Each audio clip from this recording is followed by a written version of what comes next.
Salamat po, Panginoon, sa aming Sunday School. Muli naming sama-samang mapag-aaralan ng iyong mga salita. Pagpalain mo po ang bawat isa. Ang aming pananda at isip ay gawin mong sariwa sa pagtanggap ng iyong mga salita. Pagpalain mo po ang bawat isa sa pangalan ni Jesus. Amen.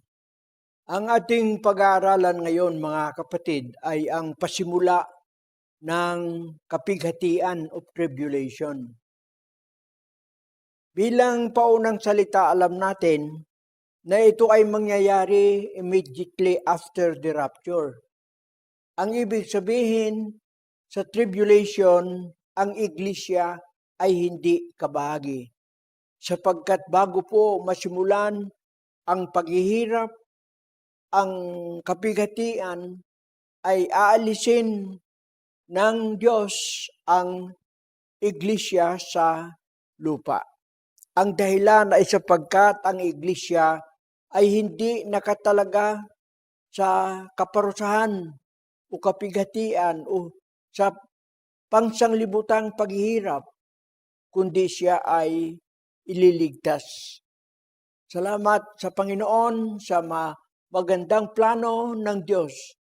Ang tanging paraan upang makaligtas sa makatuwid sa darating na malaking kapighatian, nang sabi walang katulad, hindi nangyari o mangyayari pa.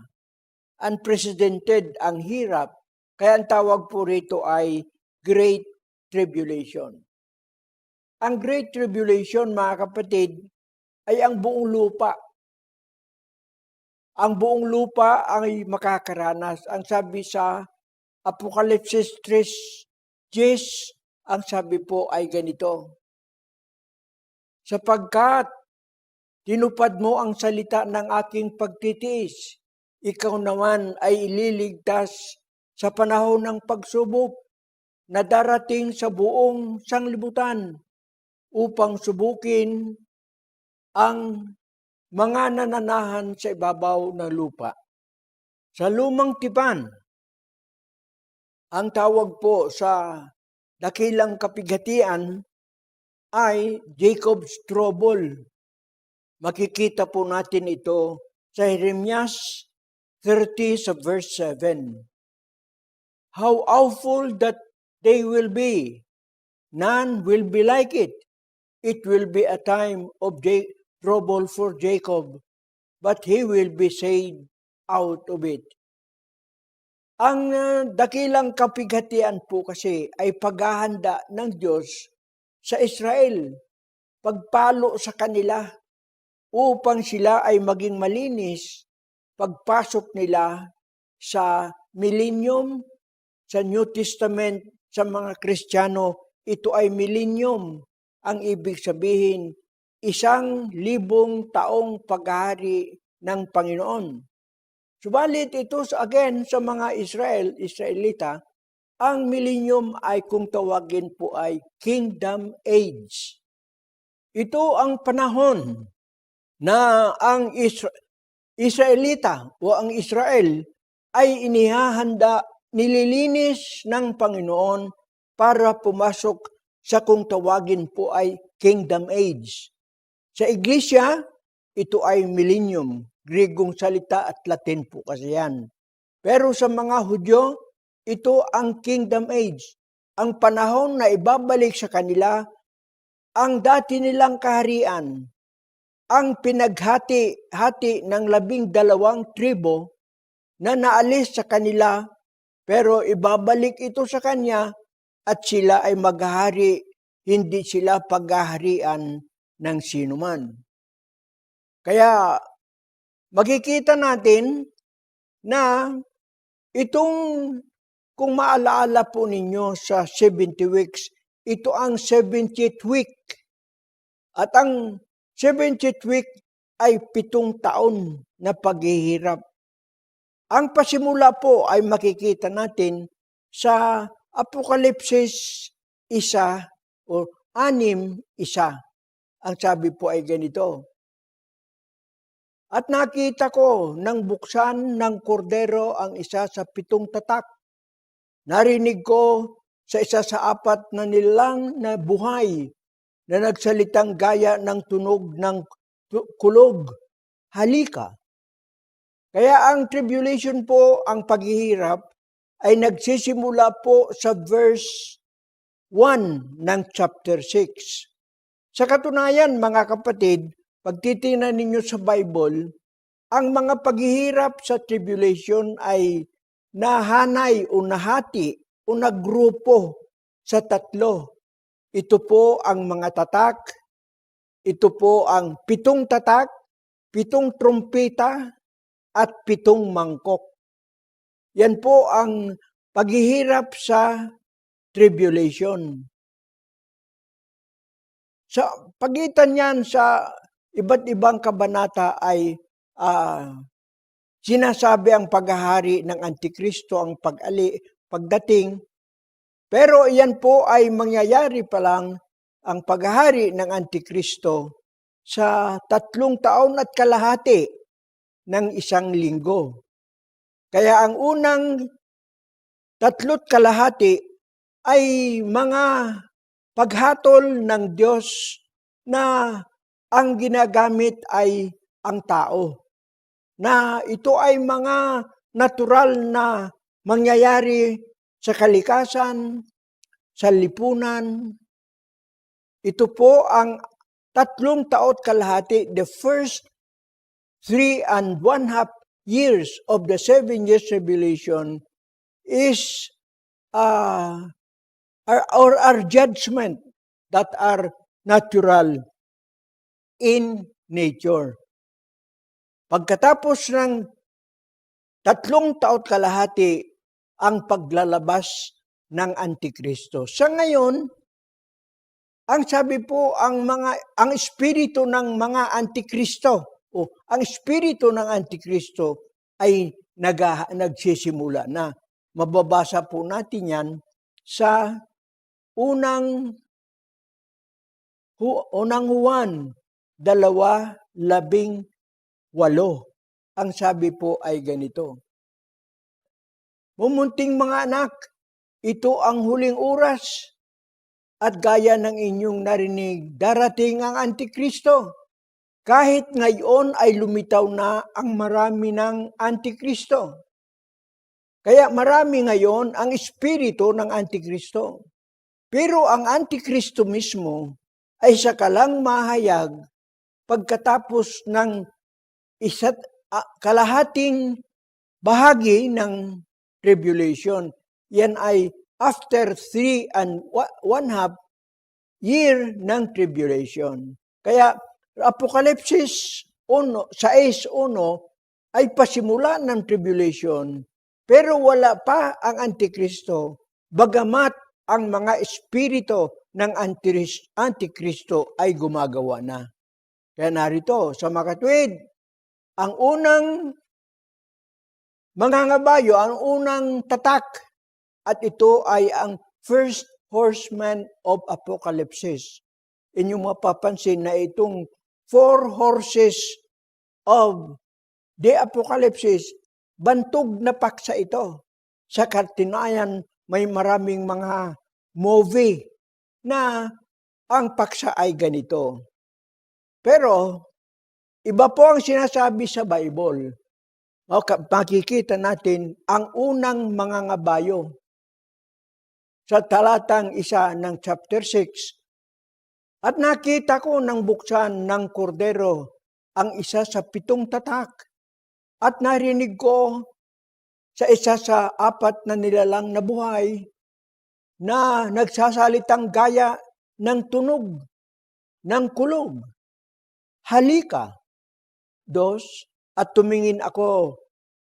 At narito ang isang kabayong maputi. At yaong nakasakay dito ay may isang busog. At binigyan siya ng isang putong, at yaoy yumaong nagtatagumpay at upang magtagumpay. Ito po ang isa sa 4 na mga kabayo ng Apokalipsis, ang puting mga ngabayo. Itong puti pong mga ngabayo na may busog ay ina-identify ng mga Bible scholars na ang Antikristo.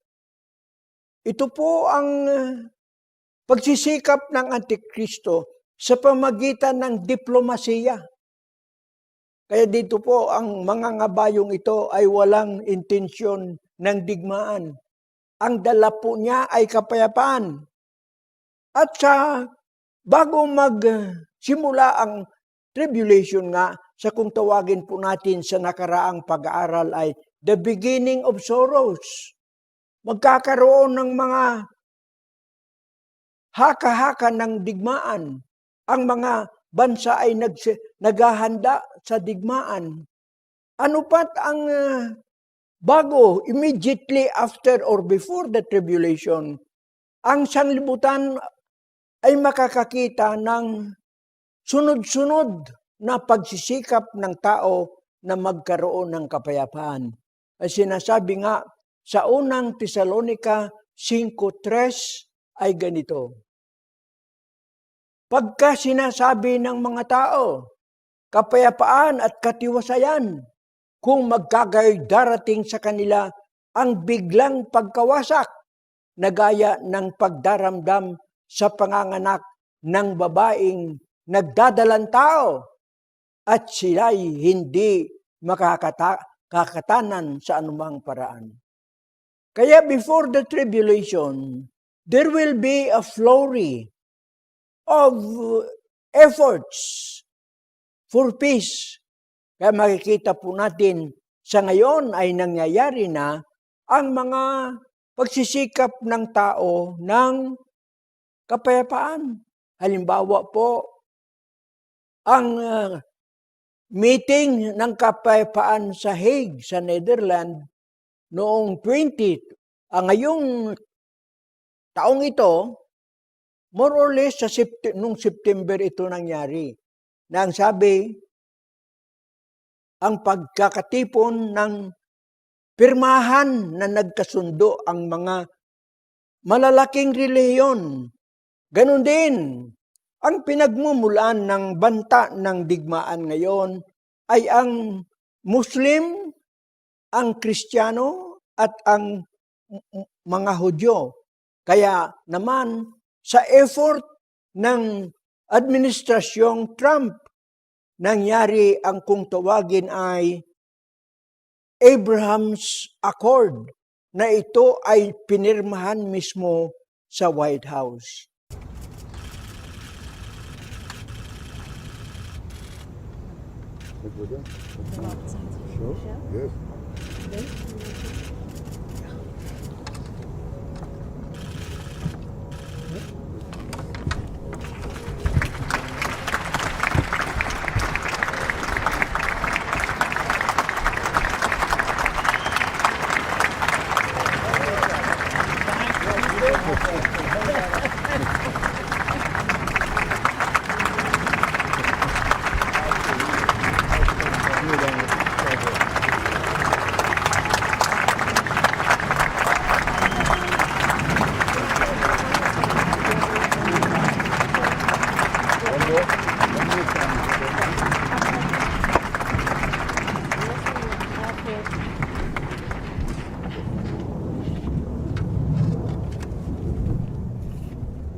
The President of the United States, the Prime Minister of the State of Israel, His Highness, the Minister of Foreign Affairs and International Cooperation of the United Arab Emirates, and the Minister of the Foreign Affairs of the Kingdom of Bahrain will now sign the Abraham Accords.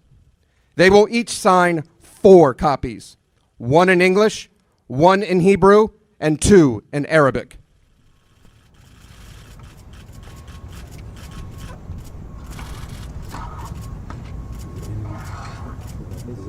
You can just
Ganon din sa pangunguna ng mga Katoliko. May mga prayer for the nation. Ito ay pagsisikap, prayer for the nation, for peace. Ito'y mga pagsisikap ng tao para huwag magkagulo ang tao, huwag magkagira. Kaya sila ay sunod-sunod na mga pagsisikap. Pang buong sanglibutan ito. Maging ang mga reliyon ay nagbubuo, nagsasama-sama para huwag magdigma. Interi paesi nel Mediterraneo, la guerra è madre di tutte le povertà. Dobbiamo riconoscere che non sarebbe stato Come uscire da conflitti bloccati e incancreniti? Come sciogliere i nodi aggroviglianti di tante lotte armate? Come prevenire i conflitti? Come pacificare i signori della guerra o quanti confidano nella forza delle armi?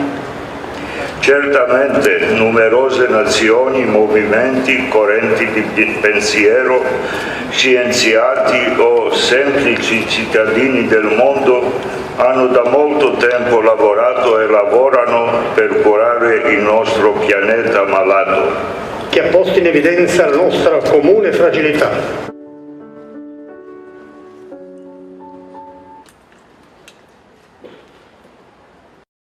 Pero kaya makikita natin na ang Antikristo dito sa chapter 6 verse 1 ay patuloy ang kanyang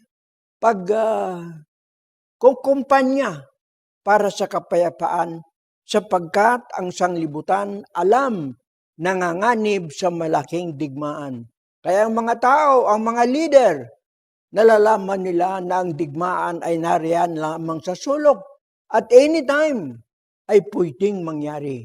Kaya nga ang bulong-bulungan ng digmaan, ang mga usap-usapan sa digmaan, ang paghahanda ng mga bansa, lahat ay naghahanda, iniimbento ang magagaling na eroplanong pambomba, iniimbento ang malalaking mga barkong pangdigma, aircraft carrier kung tawagin nila, at iniimbento ang pinakamahusay na nuclear bomb.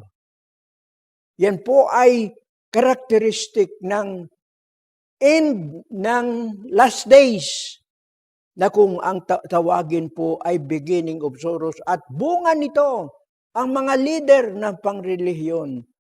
Nakakaalam na pag hindi kumilos, magkakaroon ng digmaan.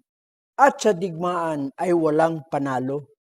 Lahat talo, lalo na kung ang digmaan ay hindi ang mga conventional bomb. Ang digmaan ngayon kapag nagpasimula ay nuclear bomb. At ang mga bansa ay nag-iimbento ng pinaka-mabagsik na nuclear bomb. Sapagkat ang gusto nila, pag napasimulan ang bomba, kanilang titiyakin na yung nakatanggap ng bomba ay hindi na makakabangon. Kaya palakasan ng armas. Kaya naman sila ay nagkakaroon ng mga pistok. Subalit, hindi po ito mapipigilan.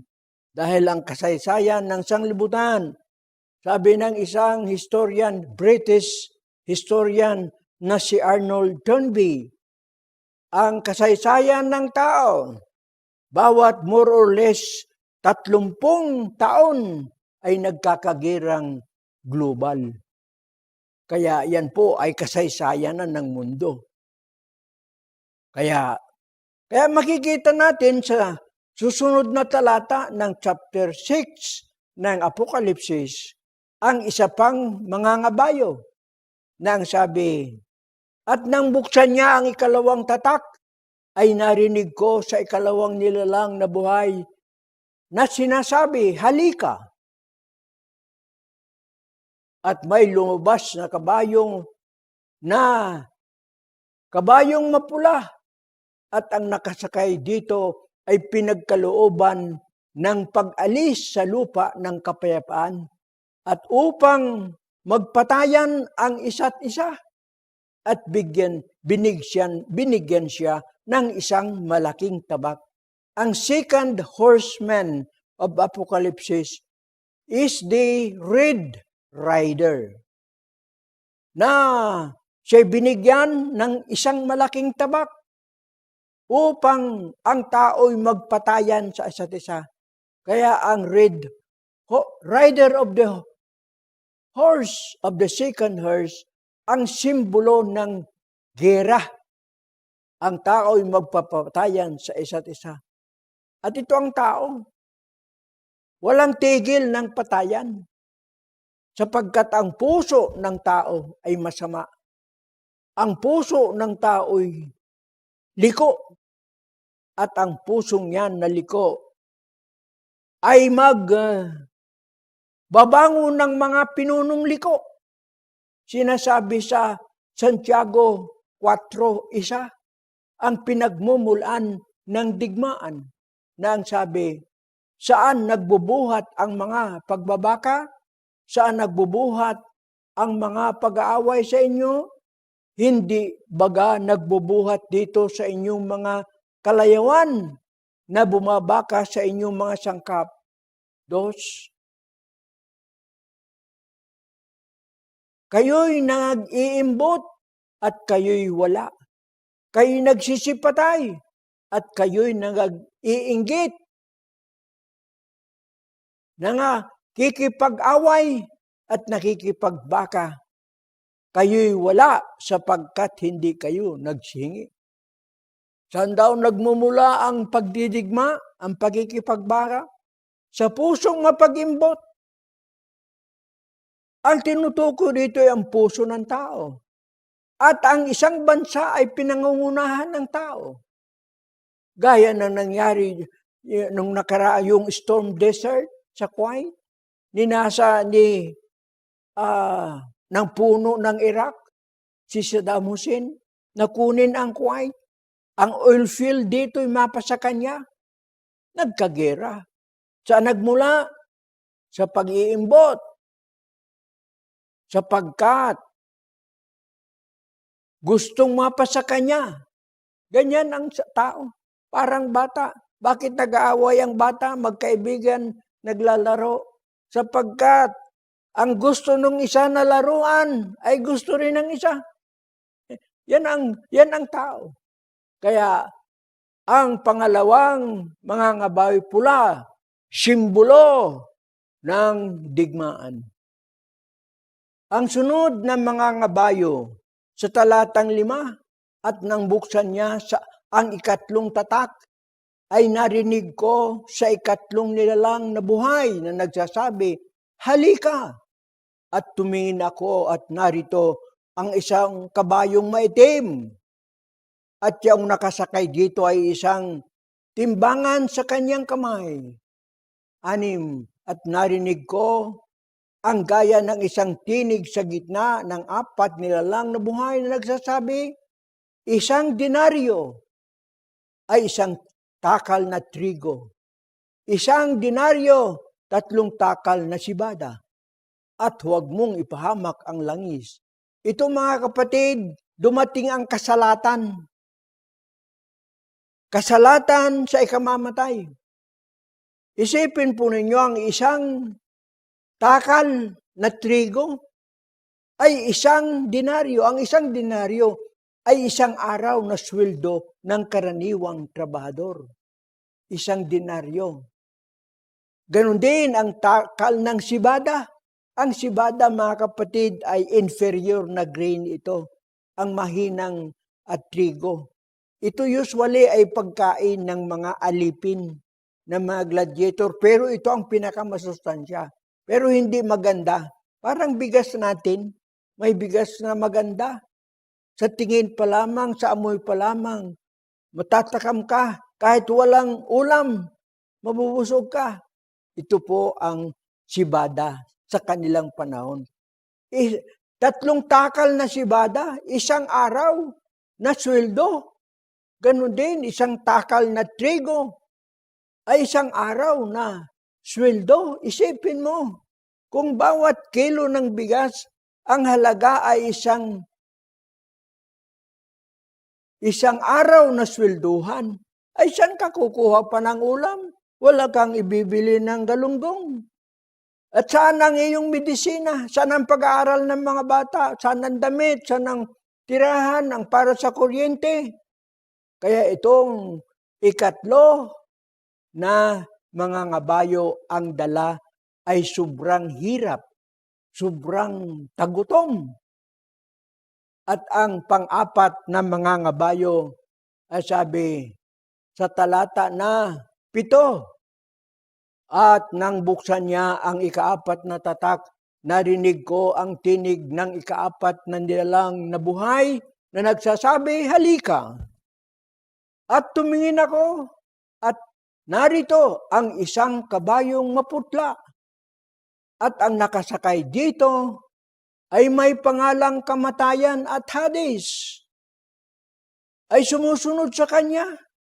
At sila'y pinagkalooban ng kapamalaan sa 4 na bahagi ng lupa na pumatay sa pamagitan ng tabak, ng gutom at ng salot at ng mga ganid na hayop sa lupa. Ito ang 4 ng mga ngabayo. Ang kanyang pangalay si Kamatayan at ang Hades sumusunod sa kanya. Ang Hades, ito ay dako ng mga patay. Ito ay Grigong salita. The place of the dead. Sa Hebreo itong Hades ay Sheol, the place of the dead. Ang hirap nito, ang nakakatakot dito, na nasa laman, may pagkatao yung kamatayan at ang Hades. At sinasabi ng 4 na bahagi ng lupa, ang 4 na bahagi rito ng populasyon ng daigdig. Halimbawa sa ngayon ay may 7 bilyon ang tao sa mundo. Kung ang 1/4 niyan, 4 na bahagi, ay mamatay. Ang ibig sabihin, ang mamamatay ay sobra-sobrang 2 bilyon. Sa 7 bilyon, bawasan ng 2, ang matitira na lamang ay 5 bilyon. Kaya narito mga kapatid, at paano sila mamamatay? Sa tabak, sa gutom, sa salot, at sa mga ganib na hayop sa lupa. Ang mga salot dito gaya ng nangyari na pandemya, kakaunti lang ang namatay nito. Compared sa mangyayari 4 na bahagi ng populasyon ng lupa, sa 7 bilyon, malapit-lapit sa 2 bilyon ang mamamatay. Sa ngayon po ay milyon ang namatay. Pero sa darating, sobrang kagutom, patayan, tabak, gutom, salot, mga ganid na hayop. Ang mga ganid na hayop rito mga kapatid ay ang mga predator gaya ng leon, ng tigre. Ito po ang mga ganid na hayop. Pero may isang hayop sa lupa na maliliit lang. Pero talo ang mga ganid na hayop na leon at tigre sa dami ng namamatay. At alam po ba ninyo kung ano ang hayop na ito? Ang hayop na ito'y maliit lamang na kung tawagin po natin ay daga. Ang daga ang pinaka-perwisyo na hayop sa sanglibutan. hindi ang leon, hindi ang tigre, hindi ang uso. Ang bagsik na hayop na kaaway ng tao ay ang daga. Binabasa ko po ito sa Wellington's Guide to the Bible. Sa page 554. Ang sabi po, basahin ko ho, the rats carry as many as 35 diseases. Their fleas carry bubonic plague, which killed a third of the population of Europe in 14th century. Their fleas also carry typhus, which in the 4th century has killed an estimated 200 million people.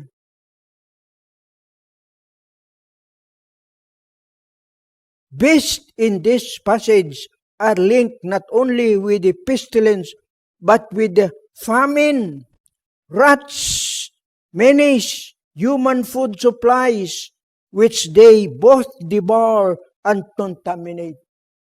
Yan po raw, ang daga pala ang pinaka-perwisyo. Alam, may nagsabi nga po na nuclear scientist na kung sakalit magpaulan ng nuclear na bomba, mamamatay ang lahat ng tao, ang lahat ng malalaking hayop, ang maiiwan lamang ay ang daga. Dahil ang daga hindi mamamatay. Nasa ilalim sila ng mga tubo. Nasa ilalim sila ng mga emburnal. Sila ang magsusurvive. Sana naman ay huwag dumami ang daga sa atin. Sa Europa, ang bubonic plague na dala ng daga ay pumatay ng halos 3 bahagi ng populasyon sa Europa noong 4th century. Pero ito ay mga normal at natural na kapahayagan ng mga salot. Ito po ang Apokalipsis sa chapter 6, sa verse 8. Yan po ang ika-4 na mga ngabayo. Ang ika-5 naman, ito ay parang interlude sa paghihirap. Ito po ay ang tungkol sa mga kaluluwa ng mga martir. Pinatay dahil sa salita ng Diyos. Inyong alamin na ang lahat ng patay na namatay kay Kristo, bago ang rapture, mabubuhay sila. Sa makatwid, ito ay hindi mga patay na hindi kabahagi sa church, sa iglesia. Dahil lahat ng mga patay na nangamatay kay Kristo ay bubuhayin muli. Pero ito ay hindi binuhay. Ibig sabihin, hindi kasama sila sa rapture. Posibleng ito, mga kapatid, ang kung tawagin ay Old Testament saints na mababasa po natin sa Isaiah, sa talata 26-20 ng Isaiah.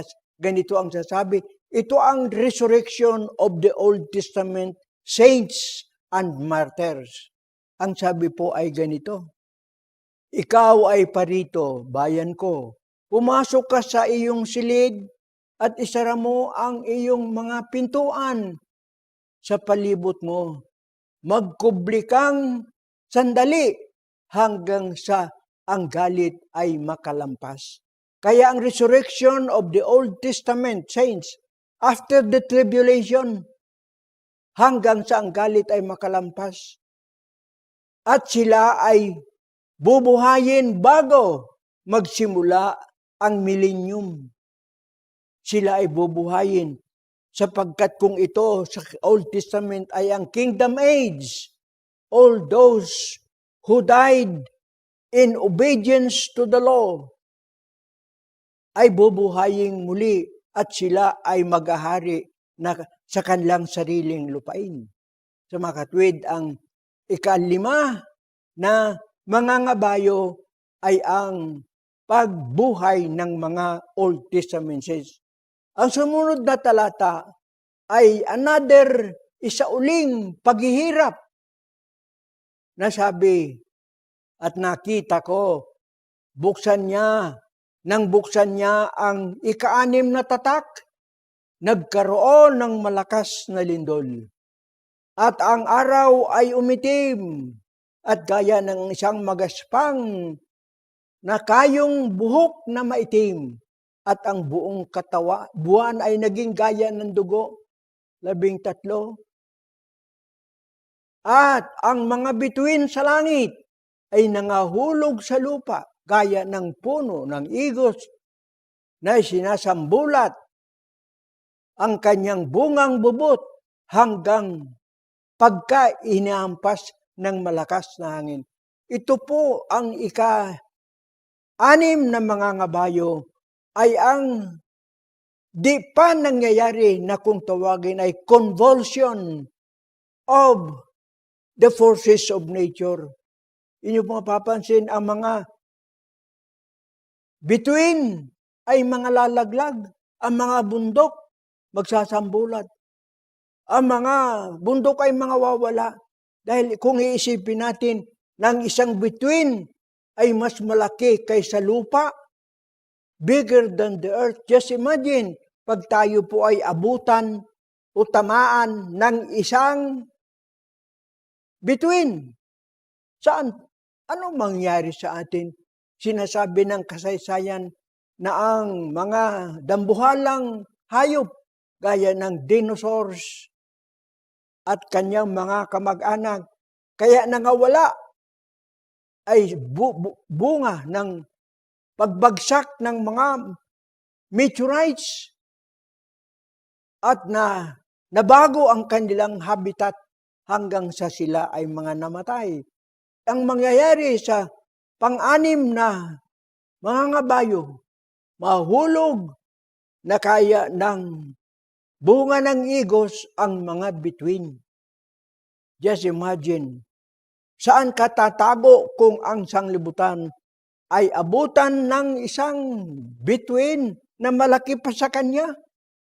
Parang bula na inumpog ng mas malaking bula, siya'y tatalsik. Kaya ito po ang mga kapighatian na dala ng kalikasan. Of course, ang lahat ng ito ay padala ng Diyos sapagkat ang panahon ng kapighatian ay panahon ng galit ng Diyos sa mga taong maswayin. Kaya narito mga kapatid, kaya ang paghihirap sa tribulation ay 3 po yang kategorya. Ang mga paghihirap sa mga tatak, ang mga paghihirap na sa trumpeta, paghihirap trumpet, 7 trumpets, at ang 7 vials. At ang bawat ikapito, ito ang transition sa paghihirap sa susunod. Kaya ang tribulation ay magsisimula sa paghihirap sa mga tatak. Ang mangyayari, ang paghihirap sa mga dala ng trumpeta. Ang bahagi nito mga kapatid ay ang paghihirap na dala ng malupit na paghari ng Antikristo. Buti lang ang iglesia ay wala na. Kaya tayo mga kapatid, paghanda natin ang rapture sapagkat ang tanging paraan para makaligtas sa mga darating na kapighatiang ito ay sa pamagitan ng pagsama sa Panginoon sa himpapawid sa rapture. Magpuyat po tayo, sabi sa Apokalipsis 3:3, upang pagdating ni Kristo, tayo ay maging kabahagi. Isagawa, ang sabi po, tuparin mo. Magsisi ka. Gawin mo ang mga tinanggap mo. Kaya lalong sa panahong ito, mga kapatid, lalo nating pakalimiin ang mga turo at aral ng good man of the house, ng sugong apostol sa ating panahon. Ito ang dahilan kung bakit inilagay siya sa iglesia upang tayo ay papaghandain sa rapture. Yan po ang sabi sa Mateo 24:43. Ang sabi po, datapwat, ito'y talas sa inyo na kung nalalaman ng puno ng sangbahayan kung anong panahon darating ang magnanakaw, siya'y magpupuyat. Hindi niya pababayaang tibagin ang kanyang bahay. The good man of the house, puno ng sambahayan, ang ulo ng sambahayan ay si Kristo. Naglagay siya ng punong ng sambahayan. Siya ay isa sa mga alipin pero siya ay binigyan ng kapamalaan upang ang iglesia ay ilagay sa ayos, ipaghanda, ipinahayag sa kanya ang mga pagpupuyat, ang mga bahagi ng panahon. Yan po ang tanda na siya ay tinawag ng Diyos. Siya lamang sa ating panahon ay ang may ganitong kaalaman. Ang may ganitong kaalaman ay ang puno ng sangbahayan, the good man of the house, ang apostol sa kawakasan ng panahon. At tayo, mapalad, tayong nasa Fourth Watch, Pentecostal Missionary Church of Christ in the Fourth Watch, mapalad tayo. Sapagkat naglagay ang Panginoon ng isang lalaki na kung tawagin ay good man of the house upang kanyang dalhin ang iglesia sa pagpupuyat. Sundin natin ang kanyang mga turo't aral at ding isagawa ang kanyang mga turo't aral. Gayahin natin siya sa pamumuhay at paglilingkod. At sa pagbabalik ng Panginoon, magiging kabahagi tayo. Dahil sa kanyang pagbabalik, kukunin niya ang iglesia. Hallelujah! Pagkatapos niyan ay ang reign ng Antikristo, ang kapighatian. Mga kapatid, ibigay natin ang ating puso, ang ating buong pagsisikap sa paghahandang ito. Purihin ang pangalan ng Panginoon. Kung ikaw ay wala pang katiyakan sa iyong kaligtasan sa mga sandaling ito, kaibigan, buksan mo ang iyong puso sa Panginoon. Gawin mo siyang iyong tagapagligtas at Panginoon ang iyong buhay.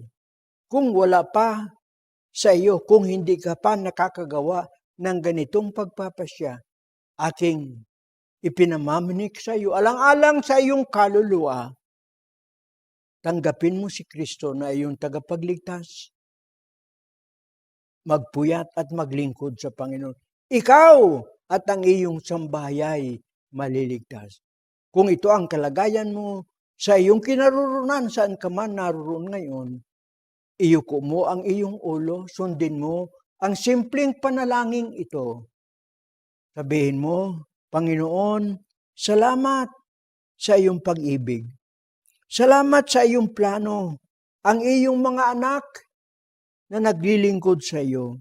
Sa iyong pagbabalik, bago dumating ang kapighatian, ay kukunin mo sa lupang ito. Tinatanggap kita ngayon na aking tagapagligtas. Binubuksan ako ang aking puso. Pumasok ka, Panginoon, pagharian mo ako. At tulungan mo na gumawa ng iyong kalooban bago ka bumalik. Hallelujah, salamat po. Pati ang aking sambahyay kahabagan mo, iligtas mo po sila. Puri sa iyong pangalan at pagpalain mo po ngayon ang bawat kabahagi sa iyong iglesia. Pagpalain mo po ang iyong mahal na sugo, the good man of the house. Palakasin mo po ang kanyang katawan. Palawigin mo pong lalo ang kanyang buhay upang pangunahan kami sa paghahanda sa rapture. Pagpalain mo po ang bawat isa. Hallelujah. Bawat pamilya. Sa pangalan ni Jesus. Salamat po, Panginoon. Amen.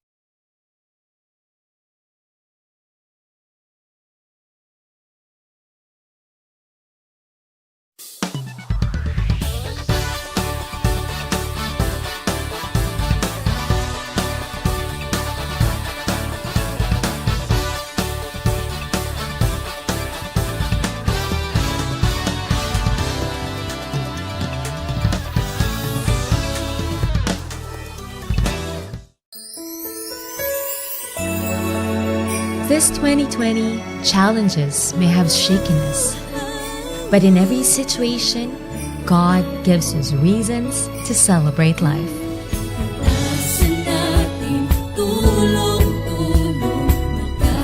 And as we celebrate life, why don't we take a trip back to the manger and see the grace that the child born in the manger has brought us? Join us in our online Christmas crusade this December. Ngayong Pasko, sama-samang abutin, talutok ng pangarap, sige nang sungkitin. Mahirap man ang buhay, sige nang okay lang tayo'y lalaban. Pasko, buhay ay baguhin, kalingon tayo na't ayusin, magkaisa magmahalan. Niyaya ng Pasko, ating makakamtan. Niyaya ng Pasko,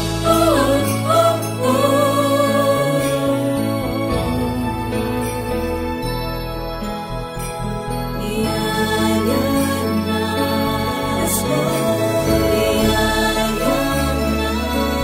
Pasko.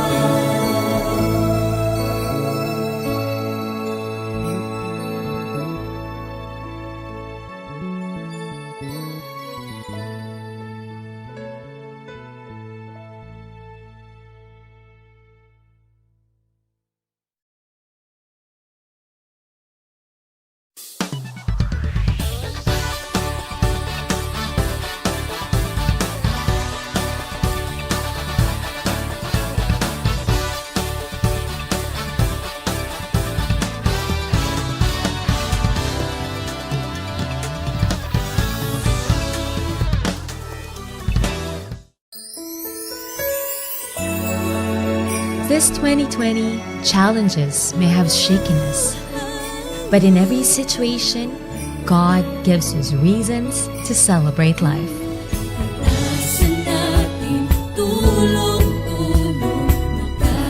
And as we celebrate life, why don't we take a trip back to the manger and see the grace that the child born in the manger has brought us? Join us in our online Christmas crusade this December. Ngayong Pasko, sama-sama